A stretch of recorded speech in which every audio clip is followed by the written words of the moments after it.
Terima kasih sudah mampir di channel YouTube saya. Saya harap teman-teman meluangkan waktu sebentar untuk melihat video ini karena di dalam video ini akan berisi tentang informasi-informasi yang sangat penting dalam membangun rumah impian teman-teman supaya kuat dan kokoh secara struktural.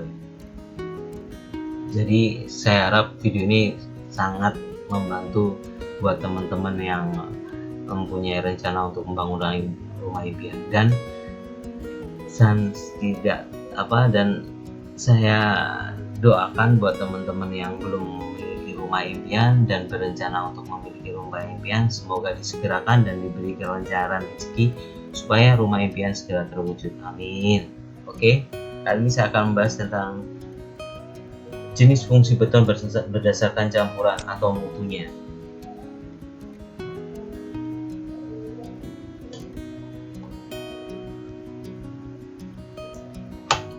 Sekilas tentang beton. Beton adalah salah satu bagian dari rumah yang dibentuk dari campuran semen, air, agregat halus seperti pasir, dan agregat kasar seperti split atau kerikil.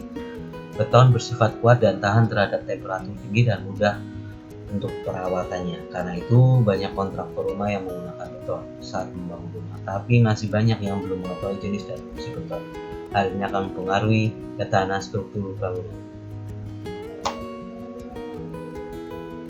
Jenis dan fungsi beton berdasarkan campuran atau mutunya. Jadi ini mutu beton ada beberapa jenis ya. Jadi saya akan ulas satu persatu dan saya akan jelaskan. Jenis dan fungsi beton berdasarkan campuran. Beton K25.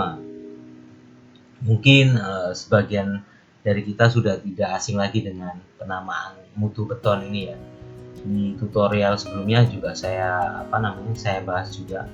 Cuman di tutorial sebelumnya itu saya membahas tentang bagaimana cara untuk menguji apakah mutu betonnya sudah sesuai dengan menggunakan cara SLAM test ya. Sudah saya jelaskan secara sederhana dan alat-alat yang digunakan seperti apa, nanti saya kasih link untuk video yang cara menguji apakah mutu betonnya sudah sesuai dengan yang diharapkan. Jadi pertama kita bahas tentang mutu beton K25. Jenis beton K25 biasa digunakan untuk lantai dasar pabrik. Ini memiliki kekuatan yang sangat kuat dan campuran dari beton K25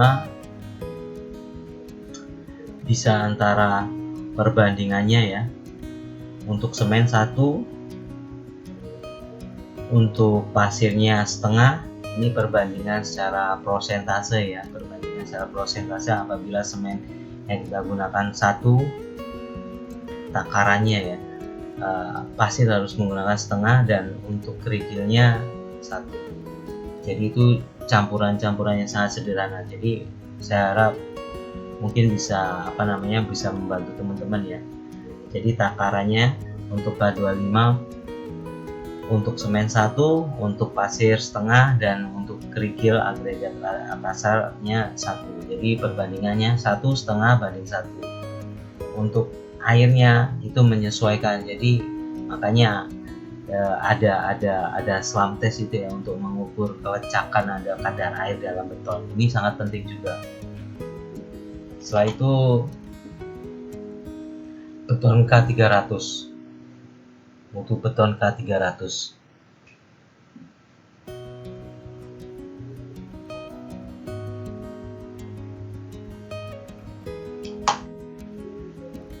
Beton K300 digunakan untuk konstruksi bangunan ruko atau rumah berlantai 3 hingga 5. Jadi ini perlu diperhatikan ya, untuk memiliki struktur yang sangat kuat dan kokoh. Jadi mutu beton ini harus diperhatikan. Jadi untuk campuran K300 itu antara 1:3/4 dibanding 1,5. Jadi yang saya maksudkan yaitu perbandingannya untuk semen 1, untuk pasirnya 0,75 atau 3/4, dan untuk kerikilnya 1,5. Jadi takarannya K300 itu seperti itu. Jadi ini untuk takaran ini ya manual ya. Jadi dalam takaran apabila Bapak Ibu mengaduk sendiri untuk adukan cor betonnya. Tapi kalau udah di Jayamik aturannya bukan ke perbandingan ini ya, mengacu seperti ini cuman hitungannya per kilogram. Jadi untuk pasirnya berapa kilo, ininya berapa kilo, nanti ketemu mutu betonnya itu. Setelah itu mutu beton K3250 dan K225.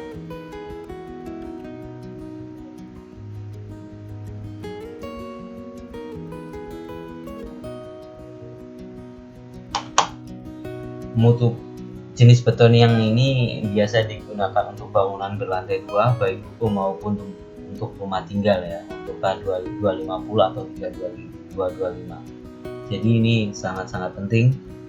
Untuk mutu K250 itu campurannya untuk takaran membuat K25 secara K250 secara manual, yaitu takarannya 1:1:2. Jadi semen 1, pasir 1, dan untuk kerikilnya 2 perbandingannya itu. Jadi ini perlu diperhatikan. Dan untuk yang terakhir yang untuk saya jelaskan ini mutu beton K175 ya. Biasa digunakan untuk jenis bangunan yang ringan ya. Cocok untuk bangunan rumah untuk 1 lantai. Apabila mutu cor beton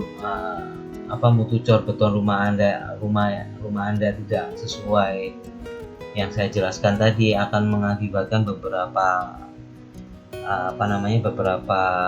kerusakan seperti keretakan pada beton ya.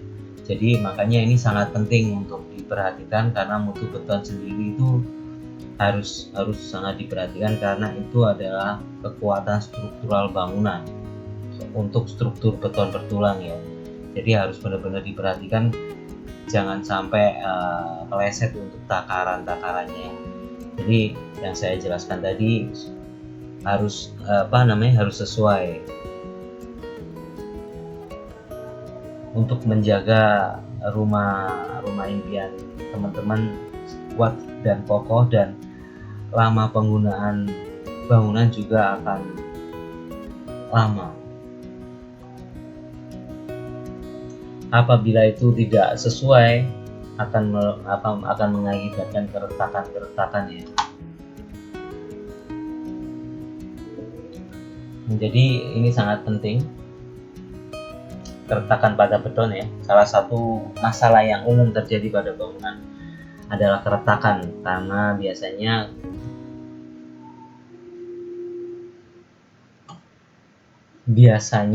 karena kepadatan beton kurang memadai. Awalnya retak halus, namun kelamaan akan menjadi retak susut ya. Retak yang terlihat jelas berukuran 0,1 mili. Cara untuk mengidentifikasi keretakan dengan menggunakan crack meter atau dengan secara manual kita lihat sendiri ya. Dan untuk mengukur kedalaman keretakan biasanya kita menggunakan tes UPV gitu.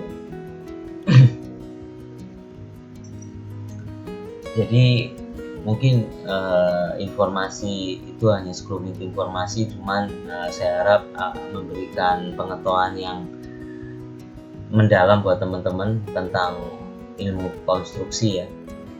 Ini yang sangat penting pada bangunan beton bertulang.